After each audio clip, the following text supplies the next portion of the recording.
Hi friends, ನನ್ನ ಚಾನೆಲ್ಗೆ ನಿಮಗೆ ಸ್ವಾಗತ. ನಾನು ಡಿಂಪಲ್, ನಿಮ್ಮ ಪ್ರೀತಿಯ ಕನ್ನಡದ ಹುಡುಗಿ.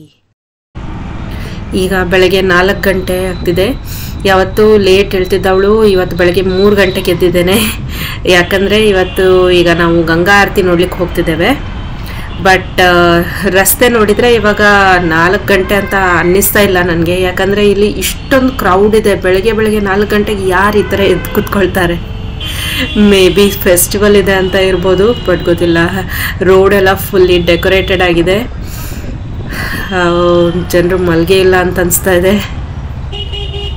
ಸಿಟಿ ನೋಡ್ಲಿಕ್ಕೆ ಇಷ್ಟೊಂದು ಸುಂದರವಾಗಿ ಕಾಣಿಸ್ತಾ ಇದೆ. ಆದರೆ ಹಾರ್ನ್ ಸೌಂಡಲ್ಲಿ ತಲೆ ಎಲ್ಲ ಕೆಟ್ಟೋಗ್ತಾ ಇದೆ. ಬೆಳಗ್ಗೆ ಎದ್ದಿದ್ದಾನೆ, ಈ ಸೌಂಡಲ್ಲಿ ನನಗೆ ಇರಿಟೇಷನ್ ಆಗ್ತಾ ಇದೆ.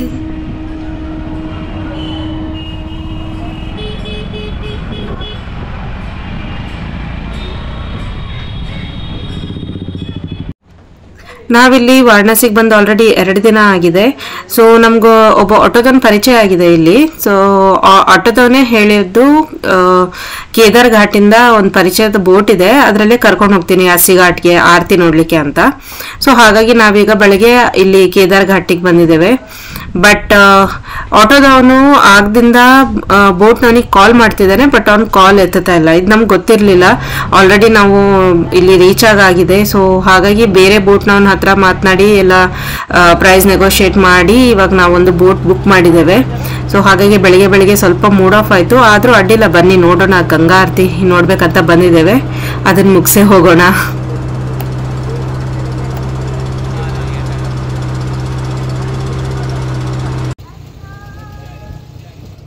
ಕೇದಾರ್ ಘಾಟಿಂದ ಅಸ್ಸಿ ಘಾಟ್ವರೆಗೆ ಬೋಟಲ್ಲಿ ಈಗ ತಲುಪಿದ್ದೇವೆ.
ಮಳೆ ಆರಂಭ ಆಯಿತು.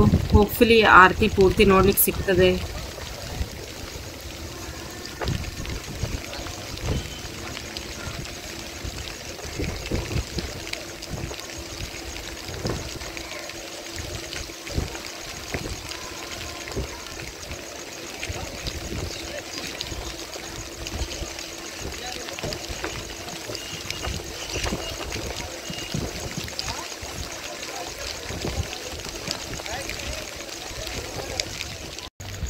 ಮಳೆ ಸುರಿತಿದ್ರು ಗಂಗಾ ಆರತಿ ತುಂಬ ಚೆನ್ನಾಗಿ ನೋಡ್ಲಿಕ್ಕಾಯ್ತು. ಆದರೆ ಇವಾಗ ಮಳೆ ಇನ್ನೂ ಜಾಸ್ತಿ ಆಗ್ತಾ ಇದೆ. ಹಾಗೆ ಗಂಗಾ ನದಿಯ ಫ್ಲೋ ಕೂಡ ತುಂಬ ಜಾಸ್ತಿ ಇದೆ. ಈ ಟೈಮಲ್ಲಿ ಬೋಟ್ ರೈಡ್ ಮಾಡೋದು ಸರಿಯಾಗಿರೋದಿಲ್ಲ. ಸೊ ಹಾಗಾಗಿ ನಾವು ಇಲ್ಲಿಂದ ಇವಾಗ ಹಸಿಘಾಟಿಂದ ಕೇದಾರ್ ಘಾಟಿಗೆ ವಾಪಸ್ಸಾಗಿ ಅಲ್ಲಿಂದ ಸೀದಾ ಹೋಟೆಲ್ಗೆ ಹೋಗೋಣ ಅಂತ ಪ್ಲಾನ್ ಮಾಡ್ತಿದ್ದೇವೆ. ಸೊ ಮಳೆನೂ ಬರ್ತಾ ಇದೆ. ಹಾಗಾಗಿ ಈ ವಿಡಿಯೋ ನಾನು ಇವಾಗ ಇಲ್ಲೇ ಸ್ಟಾಪ್ ಮಾಡ್ತಾ ಇದ್ದೇನೆ. ಮುಂದೆ ಏನು ಮಾಡ್ತೀವಿ ಅಂತ ನೆಕ್ಸ್ಟ್ ವಿಡಿಯೋದಲ್ಲಿ ತೋರಿಸ್ತೇನೆ. ಅಲ್ಲಿ ತನಕ ನಾನು ಈ ವಿಡಿಯೋನ ಲೈಕ್ ಮಾಡಿ, ಶೇರ್ ಮಾಡಿ, ಸಬ್ಸ್ಕ್ರೈಬ್ ಮಾಡಿ. ನಿಮ್ಮ ಪ್ರೋತ್ಸಾಹ ನನಗೆ ಅತ್ಯಗತ್ಯ. ಟೇಕ್ ಕೇರ್, ಬಾಯ್.